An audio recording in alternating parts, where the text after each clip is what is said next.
Bienvenidos nuevamente a esto que llamamos historias asombrosas. Hoy una nueva historia. Hay momentos en la historia que parecen pequeños hasta que alguien se atreve a actuar.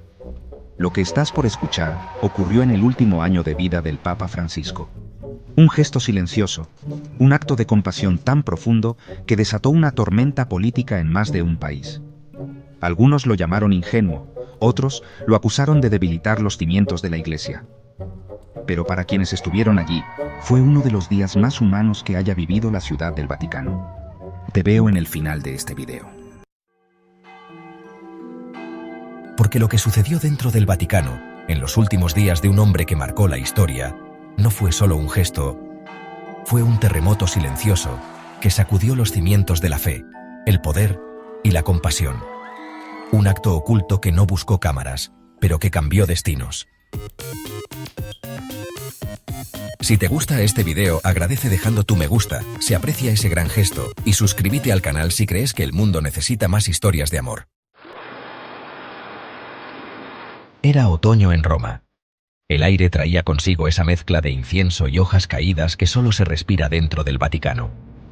En una pequeña capilla lateral de Santa Marta, donde el Papa Francisco solía rezar en privado, se preparaba una reunión extraoficial. No había cámaras, ni micrófonos, ni cardenales. Solo una silla vacía, un crucifijo de madera sencilla y la historia de un hombre cuya presencia incomodaba a toda la curia. Se llamaba Musa Ibrahim, tenía 33 años. Había cruzado el Mediterráneo en una balsa improvisada 5 años antes, escapando de la guerra en Libia. Había perdido a su esposa y a su hermano menor en el trayecto. Durante años vivió en los márgenes de Italia, recogiendo aceitunas y durmiendo bajo puentes. Pero esa mañana, el hombre estaba sentado frente al Papa de Roma, temblando mientras sostenía en sus manos un rosario de cuentas de madera. No era católico, ni siquiera era cristiano, pero allí estaba. Francisco lo había conocido por intermedio de una religiosa llamada Sor Antonia, quien durante años lo visitó en un refugio clandestino para migrantes cerca del puerto de Civitavecchia. Musa no hablaba casi italiano, pero cuando hablaba de su historia, el corazón lo entendía todo. La reunión se organizó en silencio, sin consulta a los diplomáticos, ni al Estado italiano. Lo que ocurrió allí durante aquella hora quedó registrado en una sola hoja escrita a mano por el mismo Papa. Una carta. Antes de escribirla, Francisco escuchó. Musa le contó cómo había sido rechazado por varias parroquias, cómo en algunos comedores comunitarios le cerraron la puerta no por odio, sino por miedo. Le habló de los insultos en la calle, de la tristeza infinita de no pertenecer a ningún lugar. Y fue entonces cuando el Papa se inclinó hacia él y le dijo: no hace falta tener pasaporte para merecer dignidad. La Iglesia no tiene fronteras. Cuando el dolor llama a la puerta, esas palabras, aunque dichas en voz baja, cruzarían límites que muchos no estaban preparados para enfrentar. Horas más tarde, el Papa convocó a un reducido grupo de colaboradores y anunció su intención de entregar a Musa la ciudadanía vaticana simbólica, no como trámite legal, sino como acto público, una señal, un mensaje al mundo. Y propuso hacerlo durante una misa matutina sin anuncios previos, leyendo su carta ante los fieles presentes. Será un gesto, dijo Francisco, pero los gestos son lo único que nos quedará cuando las palabras se acaben. Algunos lo miraron con preocupación. Santidad, esto podría traer problemas diplomáticos, dijo un secretario. Lo sé, respondió él, pero hay momentos donde el alma tiene que hablar más alto que la estrategia.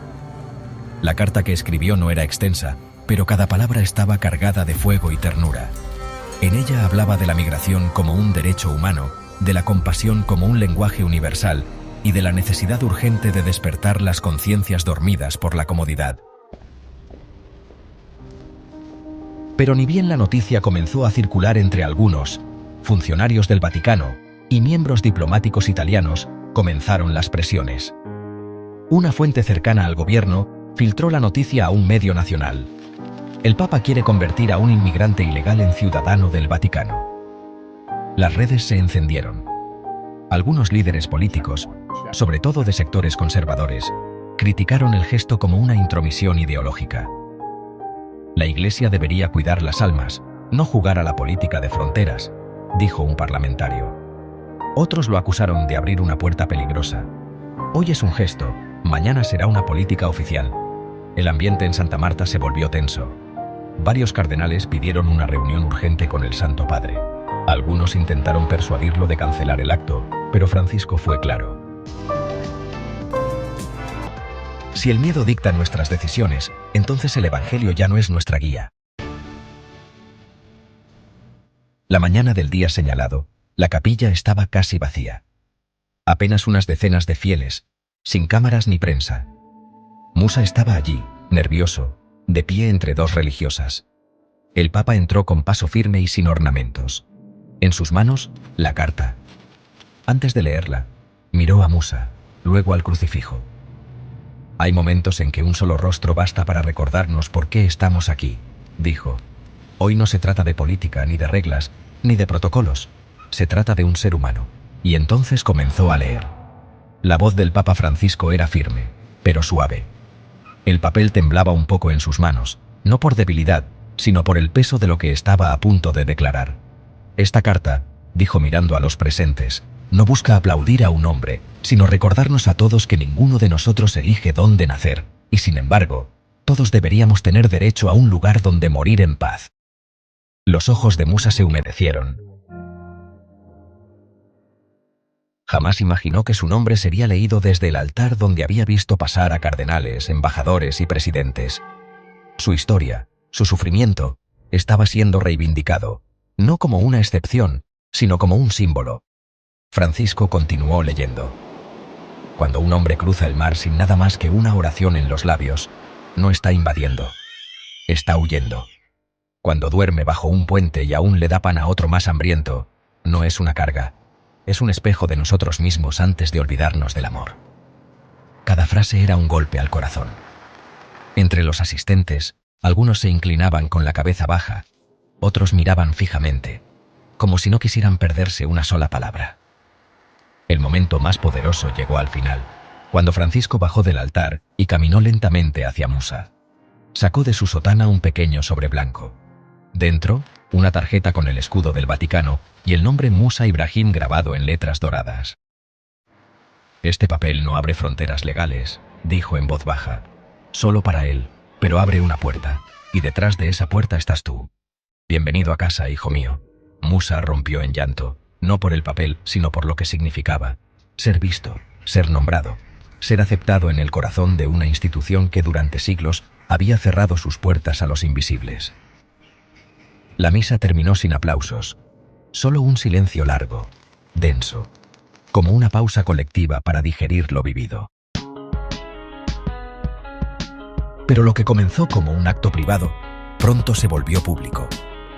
Una fotografía tomada por un asistente se filtró. El Papa abrazando a un hombre con piel oscura, vestido con ropas sencillas y rostro inundado de lágrimas. La imagen recorrió el mundo. Algunos la llamaron milagro moderno, otros provocación innecesaria. La tensión escaló rápidamente. Varios líderes políticos, incluso dentro de Europa, comenzaron a opinar en medios de comunicación. El Papa se ha vuelto activista, dijo un ministro. ¿Será este el legado que quiere dejar? ¿Romper con siglos de neutralidad? Incluso desde dentro de la Iglesia se oyeron voces de descontento. Un cardenal de alto rango, cuya identidad no fue revelada, dijo en una entrevista privada que actos como estos pueden socavar el equilibrio diplomático de la Santa Sede. Pero lo que muchos no sabían es que mientras las críticas crecían, Francisco ya se había reunido en privado con varios jóvenes voluntarios de centros de acogida. Les había dicho: si este acto despierta el odio, entonces más necesario es hacerlo. Y agregó algo que luego escribiría en su diario personal: prefiero 1000 veces una iglesia incómoda que una iglesia cómoda ante el dolor ajeno. Días después, Musa fue invitado nuevamente a la capilla. Esta vez no iba solo. Francisco había pedido que llevara consigo a otros 3 migrantes con los que compartía comida y techo, personas sin nacionalidad, sin documentos, sin nada. Cuando entraron, lo primero que vieron fue una pequeña placa de madera junto a la puerta lateral de la capilla. No era grande, pero grabadas en ella estaban las palabras que Francisco escribió para Musa en la carta original. El dolor no conoce banderas, La misericordia tampoco. El Papa se acercó a ellos y les pidió que la tocaran. No es oro ni mármol, dijo, pero pesa más que cualquiera de ellos. Musa le preguntó en un italiano entrecortado, ¿por qué yo? Francisco le respondió, porque alguien tenía que ser primero, y tú ya habías cruzado el mar. Lo difícil ahora es que crucemos nosotros. La historia podría haber terminado ahí, pero no lo hizo. La reacción internacional solo aumentó, y con ella la presión sobre el Papa para que se retractara, para que suavizara el mensaje, para que dijera que todo fue simbólico, una anécdota pastoral. Pero Francisco se mantuvo en silencio, hasta el día que escribió su última homilía antes de fallecer. En ella, una frase quedó marcada en la historia: nadie será juzgado por las fronteras que cerró, sino por los brazos que nunca abrió. Y esa frase cambió lo que pasó después. El Papa Francisco no respondió a los ataques, no dio entrevistas, no buscó confrontaciones. En lugar de eso volvió a hacer lo que siempre hizo mejor: escuchar. Cada mañana, desde aquel día, se sentaba en la capilla antes del amanecer. Una luz tenue iluminaba apenas los bancos vacíos. Algunos decían que oraba, otros que simplemente estaba esperando, pero en realidad escribía pequeñas notas en papel reciclado. Algunas se las entregaba a voluntarios, otras quedaban en el altar como si fueran cartas sin remitente para quien se atreviera a leerlas. Una de ellas decía: cuando ya no puedas hablar, deja que tu silencio abrace. Y así fue como su silencio empezó a abrazar al mundo. 3 semanas después del gesto con Musa, una noticia sorprendió a todos. El gran imán de Al-Azhar, máxima autoridad del Islam suní, envió una carta al Vaticano. La misiva, breve pero contundente, decía: ninguna fe debería temer al amor. Su santidad ha recordado lo esencial, y lo esencial nos une. La carta fue compartida por la oficina de prensa del Vaticano sin comentarios, pero el mensaje era claro: se estaba moviendo en las raíces del mundo espiritual. Un gesto tan simple, acoger a un hombre invisible, había empezado a derribar muros que décadas de diplomacia no habían logrado tocar. En Jerusalén, un grupo de rabinos organizó una vigilia interreligiosa en honor al mensaje del Papa. La imagen de la placa en la capilla con la frase «El dolor no conoce banderas», la misericordia tampoco, se volvió símbolo de unidad en muchos lugares. La reacción fue opuesta en otros. Un senador europeo pidió públicamente que se reviera el tratado que garantiza la soberanía del Vaticano, alegando que el Papa está cruzando una línea peligrosa entre la fe y la política. En redes sociales, el odio crecía: traidor, activista disfrazado, enemigo de Occidente eran algunos de los calificativos que se repetían. Y mientras tanto, Francisco seguía en silencio en la capilla. Musa regresó por 4ª vez, pero ya no estaba solo. Esta vez fue recibido por 3 seminaristas jóvenes. Uno de ellos se inclinó al verlo y le dijo: gracias por haber sido el principio. Musa no entendió del todo. Su italiano era limitado, pero la palabra gracias la conocía bien y la sintió real. Se sentó al fondo de la capilla, como siempre. Francisco lo vio, le sonrió y le pidió que se acercara al altar. ¿Recuerdas la carta que te di aquel día? Musa asintió. Hoy quiero que la leas tú. Musa leyó lentamente con voz temblorosa. Cada palabra retumbaba, no por lo que decía, sino por lo que representaba. Una herida hablando sin rencor. Una cicatriz recitando gratitud. Cuando terminó, Francisco se puso de pie y lo abrazó de nuevo. Hoy, hijo, la Iglesia aprendió a escuchar con otro idioma. Poco antes de su fallecimiento, Francisco dejó preparado un documento. No fue una encíclica ni una carta pastoral. Era simplemente un archivo titulado «A los invisibles». Su contenido era una reflexión profunda sobre el dolor no visto, un llamado a los líderes religiosos a volver al origen, a lo que, según él, era el núcleo de toda fe: el abrazo al caído. La última línea decía: me dirán que soy ingenuo, que los migrantes son cifras, no personas, que las fronteras son leyes, pero hay una frontera que ustedes han olvidado, la del alma. Ahora, en luto global, muchas voces comenzaron a cambiar su tono. Algunos líderes que antes se opusieron ahora decían: quizá no entendimos lo que quiso decirnos. Otros simplemente callaron, no por cobardía, sino porque por primera vez se sintieron pequeños. Musa nunca volvió a vivir en las calles. Fue acogido en una comunidad interreligiosa que se fundó semanas después del gesto papal. Se convirtió en jardinero de la capilla. No tenía sermones ni discursos, solo flores. y cada flor, decía él, era una oración que no necesitaba traductor. Cuando la noticia del fallecimiento del Papa Francisco se hizo pública, Roma guardó silencio. Pero no fue el típico silencio ceremonial. Fue un silencio distinto, el de una herida abierta por la ausencia de alguien que habló con el corazón cuando otros preferían callar. Fue el vacío silencioso que dejó en aquellos que no cabían en los discursos formales, migrantes, enfermos, personas solas. Esa iglesia de los márgenes que él tanto mencionó sintió el golpe con una mezcla de tristeza y gratitud. Miles se reunieron en la plaza de San Pedro. Entre ellos, Musa vestía de blanco, con el rosario de madera colgando sobre el pecho, y llevaba en su mano un ramo de flores sencillas, las mismas que él cuidaba cada mañana en los jardines del Vaticano.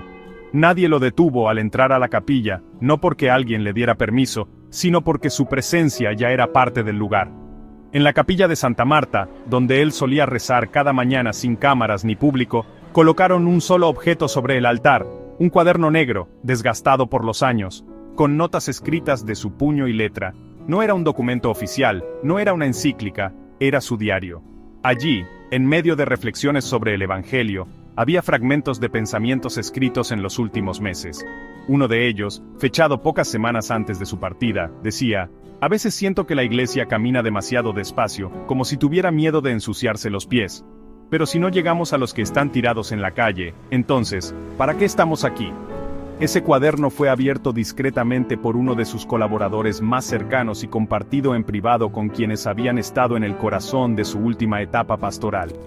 No hubo ceremonia pública para ello. No hubo anuncio global. Solo una decisión que el Papa ya había tomado en vida: dejar instrucciones sencillas, sin grandilocuencia. Una de esas instrucciones fue conservar abierta la capilla de Santa Marta para todo aquel que no tuviera a dónde ir, y otra, mucho más simbólica, destinar sus ingresos personales por regalías de libros y donaciones privadas a centros de acogida para migrantes y mujeres solas en situación de calle. Ninguna fundación con su nombre, ningún busto, ningún retrato, solo una línea en su letra pequeña, escrita en una de las últimas páginas del cuaderno: "Si algún día me buscan, no me busquen en estatuas. Búsquenme donde haya alguien que llore y alguien que escuche". En el funeral, Musa Ibrahim, el joven migrante que había sido abrazado simbólicamente por el Papa en vida, se acercó al féretro. En su mano llevaba el rosario de madera que Francisco le había regalado meses atrás. Se arrodilló frente al ataúd y lo colocó sobre el cuerpo del pontífice, sin decir una palabra, solo una lágrima y un gesto, el mismo gesto que tiempo atrás le cambió la vida. Esa imagen no fue capturada por fotógrafos profesionales, pero fue vista por quienes estaban allí, y bastó una mirada para entender que en ese instante el mensaje estaba completo. No hacía falta sermón. Hoy, en uno de los bancos de esa pequeña capilla, hay una inscripción sencilla: "Aquí oró un hombre que prefirió abrir puertas que dictar juicios". Quizá dentro de unos años pocos recuerden exactamente qué día fue esa misa, o qué palabras exactas usó el Papa, pero una cosa es segura: muchos recordarán que hubo un momento en el que el mundo pareció detenerse y mirar al rostro de un migrante como quien mira al propio rostro de Cristo. Y quizás eso fue lo único que Francisco quiso lograr. Gracias por acompañarnos en esta gran historia. Nos vemos en la próxima emisión.